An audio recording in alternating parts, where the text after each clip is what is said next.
بسم الله الرحمن الرحيم وبه نستعين.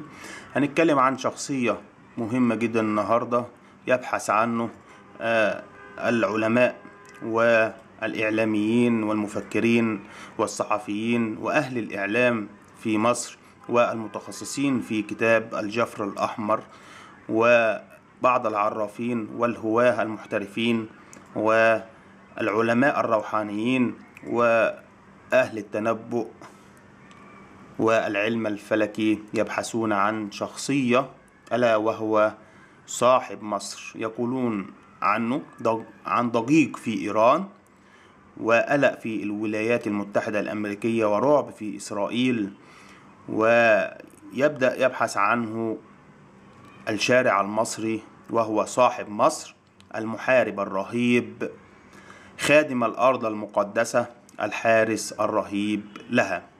من الناحية التانية لقينا تسريب لسيادة المشير عبد الفتاح السيسي يبحث عن النجم الأخضر وسيف لا إله إلا الله وحلم السادات وساعة أوميجا.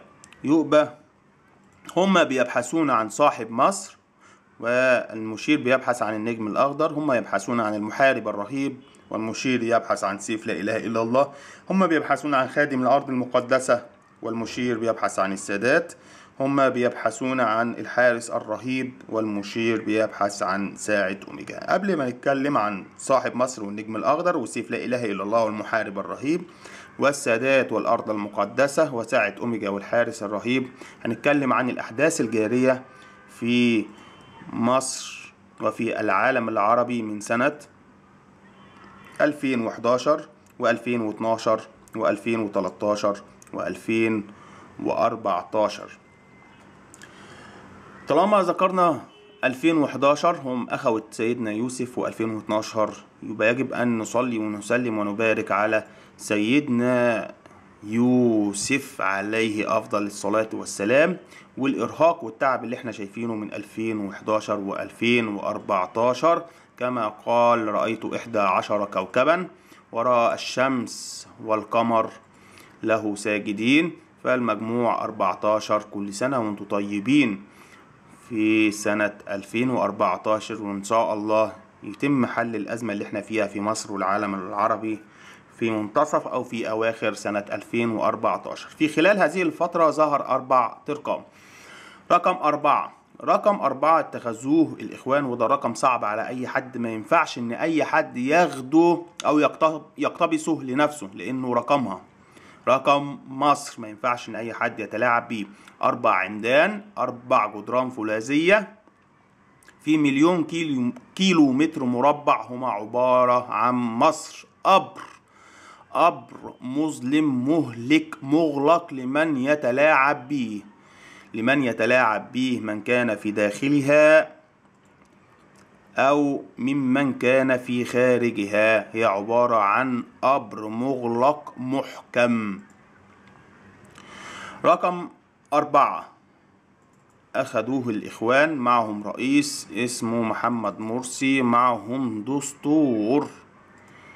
دستور عليكم، ومعهم لقب اسمه الخرفان. معهم رئيس محمد مرسي صاحب الشرعية طبعا، ومعاهم لقب الخروف، ومعاهم دستور. الخروف دايما لسانه معسول بالكذب، يطلب الماء ولا يشربه، ويصدعك طول ما هو قاعد ماء ماء ماء ماء، تيجي تجيب له المية ما يشربهاش ولا يبص حتى فيها. يبقى تسبيح الخروف في نحره، مجرد ما تقول عليه في أذنه بسم الله الذي لا يضر مع اسمه شيء في الأرض ولا في السماء، بسم الله الله أكبر، تلاقيه اتخضر واتبنج قدامك واتسلطن كده ونام على الأرض وفرد نفسه وما يكلمكش ولا يقول حتى ولا ينطق كلمة. يبقى جاهز للنحر، تسبيح الخروف في نحره.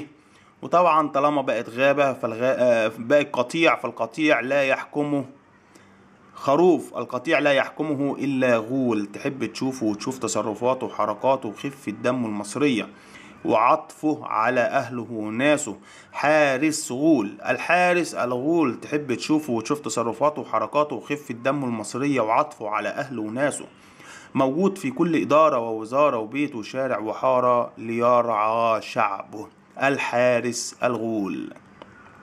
فمين هو الحارس الغول اللي حلق لمرسي؟ مين هو يا هل ترى هذا الرجل الحارس الغول اللي اداله الكارت الأحمر؟ حارس الغول. أرجو الله بظهور هذا الرجل الحارس الغول على خزائن الله عز وجل. يا بليد، يا اللي فاكر نفسك شاطر برؤيتك لسيدنا يوسف، ربنا بيعاتبك، مش بيعاتبك كمان، ده ربنا بيقول لك ان هو ابتدى يغضب غضب شديد وعظيم بتحذيره ليك لسيدنا يوسف. بيقول لك اديتك المال والبنون وتفجر في خزائني. مراتك اللي مش مهندسة فرحانة بيك وفرحانة انك انت شفت سيدنا يوسف، تعتقد انك انت بقيت ولي من اولياء الله الصالحين برؤيتك لسيدنا يوسف. والله ما تعرفش انت ولا اللي حواليك عن سيدنا يوسف شيء. تعرف ايه عن سيدنا يوسف يا بليد؟ يا اللي فاكر نفسك شاطر، تعرف ان هو من شجرة انبياء ابرار. جده سيدنا ابراهيم عليه السلام كان رجل بر وبأبيه رجل بار. تعرف ايه عن سيدنا يوسف؟ ان ابوه سيدنا يعقوب من كتر البكاء عليه نظره طار. تعرف ايه عن سيدنا يوسف؟ ان هو الذئب اتظلم فيه واترمى في حضن بئر وكان له اب اسمه آبار. تعرف ايه عن سيدنا يوسف؟ ان النساء قطعن ايديهن وقالوا له واحدة مننا عليك الاختيار، او واحدة مننا تختار. تعرف ايه عن سيدنا يوسف؟ انه اترمى في السجن ظلم وكان معه 2، واحد بقى ساقي للعزيز والتاني وقع عليه الاختيار. سيدنا يوسف يا بليد، يا اللي فاكر نفسك شاطر، هو اللي قال اجعلني على خزائن الأرض إني حفيظ عليم. أين أنتم من الحفظ؟ أين أنتم من العلم؟ أين أنتم من الأمانة؟ ألم تتعظوا بتحذيره لمن قبلكم مباشرة؟ اتبعتم مرشد الشيطان. مرشد الشيطان اللي سألكم السمع والطاعة. مرشد الشيطان اللي جعل لنفسه قانون خاص بيه. الإخواني لا يتزوج غير إخوانية. مرشد الشيطان اللي جعل لنفسه قسم خاص بيه. مرشد الشيطان بوس الأيادي والرؤوس والرجول، طبعا بتدعوا له في الصلاة بطولة العمر والصحة، وشوية شوية تصلوا له ركعتين باسمه عشان تزيدوا في ميزان حسناته. والله أعلم بقية كانت تأتي والعياذ بالله. أعوذ بالله من هذا الرجل اللي طلب القصاص على نفسه طلب القصاص على نفسه.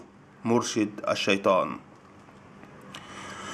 وبعد ظهور رقم 4 بدأ عندنا ظهور رقم 3. ظهور رقم 3 هم أهل الوسط ما بين رقم 4 ورقم 2. وأرجو من السيد العدلي منصور يفضل في أهل الوسط هو ومن معه، ومحدش يتدخل فيهم في الترشيحات الرئاسية القادمة.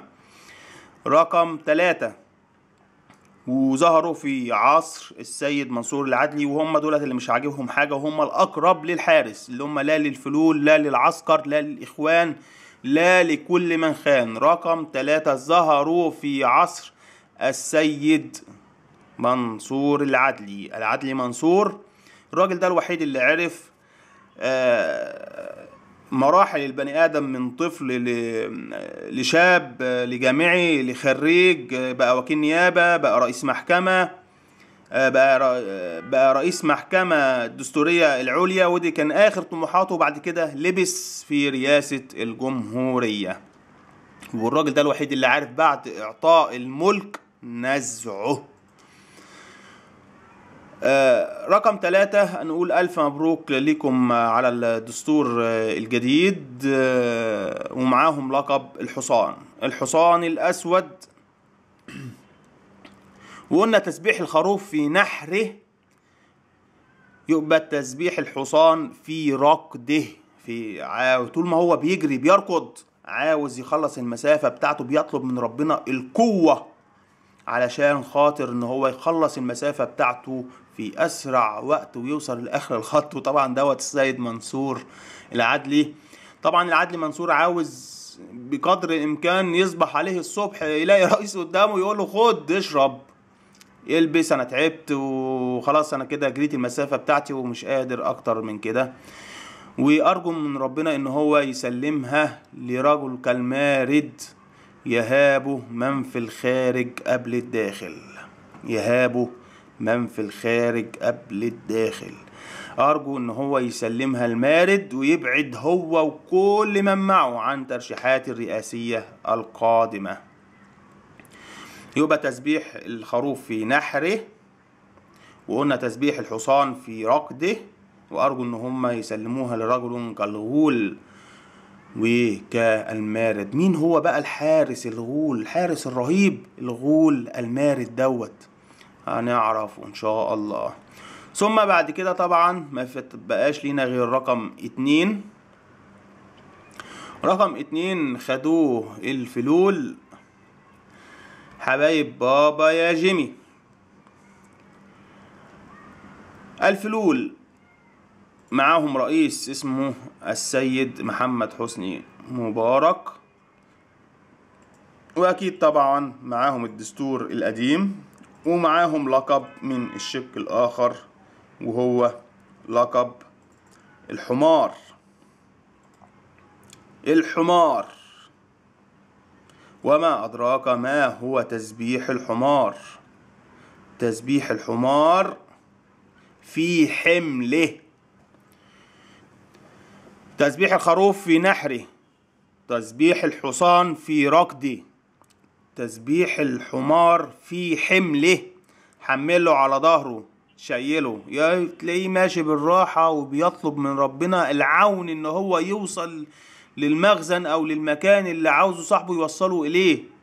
تسبيح الحمار في حمله، كمثل الحمار يحمل أسفارا، ما بالك من حمار يا جمال يحمل من خزائن الله عز وجل. ايه اللي هتقوله؟ ربنا حذر بسيدنا يوسف عن طريق الشاطر مع رقم 4. ربنا حذر بسيدنا يوسف بهزيمة مصر يا ألتراس في عصر السيد العدلي منصور. مجموع الأهداف ما بين مصر وغانا كلها 12. ربنا حذر يا جمال الحق دي جوي عيات جاتلك وبتقولك جنديكسون حبيبي بابا الأمريكية نفس التحذير. 6 كواكب وكوكبين 8 وملك وملكة يبقى 10 وفتى الشرق يبقوا 11 والأشخاص كواكب والكواكب أشخاص، ونفس التحذير بالتلاعب بخزائن الله عز وجل. والحق نفسك واخرج، اخرج من لقب الحمار واخرج من رقب 2 وابعد عن القاتل. الحق يا جمال نفسك ولا تذهب إلى الله. فأنا آخر تحذير بسيدك يوسف عليه السلام اللي قالك اجعلني على خزائن الأرض إني حفيظ عليم. أين أنتم من الحفظ؟ أين أنتم من العلم؟ أين أنتم من الأمانة؟ منكم من أخذ رقم 4 وأطلق عليهم الشق الآخر خرفان، ومنكم من أخذ رقم 2 وأطلق عليهم الشق الآخر حمير، وتسببتم في شق عظيم ونسوتم رقم 1 خالق الخرفان والحمير والإنسان الغلبان. يبقى هنا ما ينفعش ان يحكمها حمار، لا يحكمها إلا أسد. أسد قوي في مربع حكمه، أسد قوي في مربع حكمه. فمين هو بقى الحارس؟ الراجل الغول، الراجل المارد، الراجل الأسد. مين هو الحارس دوت؟ الحارس الله أعلم به، ولكن انتم يا حمير يا من اتخذتم رقم 2 اتبعتم زي ما هناك اتبعوا مرشد الشيطان، اتبعتم القاتل الذي يقول أنا حبيب العدل وهو كاره لكلمة العدل، والعدل كاره، والعدل كاره. الحق يا جيمي اخلع. فجالك تحذير بجين ديكسون حبايب بابا، جين ديكسون الأمريكية. الحق واخلع من رقم 2، الحق واخلع من القاتل، وهم يلحقوا يخلعوا من مرشد الشيطان. وتبقى عندنا هنا رقم 1 وهو القادم، وهو القادم رقم 1. رقم 1، هل من موحد الواحد؟ رقم 1 فيه الوعيد، وفيه القسم، وفيه الوحدانية، وفيه التشهد، وهو الواحد. فهل من موحد الواحد؟